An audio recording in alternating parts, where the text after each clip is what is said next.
గెలుపు, పాపి జీవితానికి మలుపు. చరిత్రకే మరో చరిత్ర, శాస్త్రానికే పరీక్ష. పాపం ఓటమి, పాపికి విజయం. యేసు ప్రభు చిందించిన ప్రతి రక్తపు బొట్టు పరలోకానికి తొలిమెట్టు. యేసు మరణం అంతం కాదు, ఇది నూతన ఆరంభం.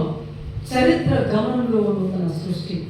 యేసు సమాధి నుండి లేచావు, మరణం ముళ్ళును విరిచావు, మరణాన్ని గెలిచావు, చరిత్రలో నువ్వు నిలిచావు. ఓ యేసు, నీవు సజీవుడవు, యుగయుగాల దేవుడవు. మా తప్పులకై ప్రజాచిత్తపడి మిమ్మునే నమ్ముకొను, మీ శరణు పొందడానికి, మీ చెంతకు చేయడానికి. సో యేసు ప్రభు వారు చనిపోయిన తర్వాత లేచాడు కాబట్టి ఈరోజు శాస్త్రం, చరిత్ర అంతా కూడా భయపడుతుంది. ఏదైనా ఇది ఎలా సాధ్యమైందంటే ఇది శాస్త్రానికి పరీక్ష, చరిత్రకే చరిత్ర. పాపాన్ని ఓడిపోయింది, పాపి గెలిచాడు, మరణం గెలిచింది. సో ఇదే పునరుద్ధానం యొక్క, యేసు ప్రభు పునరుద్ధానం యొక్క విషయం. కాబట్టి మనం కూడా పునరుద్ధానం ఉంది.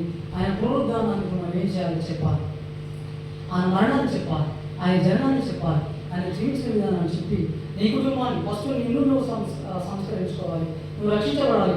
ఆ తర్వాత నీ కుటుంబాన్ని రక్షించాలి, నీ తోబుట్టులు, నీ రక్త బంధువులు అందరినీ కూడా రక్షింపజేయాల్సిన బాధ్యత మనపైన దేవుడు పెట్టాడు. అటువంటి బాధ్యత మనం కలిగి ఉన్నాం. ఒకసారి అందరం కళ్ళు మూసుకుంటే ఆయన పునరుద్ధాన అంశాల గురించి 2 నిమిషాలు మీకు అందరినీ ఆలోచింపజేయాలని అనుకుంటున్నాం. ఆలోచింపజేసి ప్రార్థించి మనం ముగిద్దాం.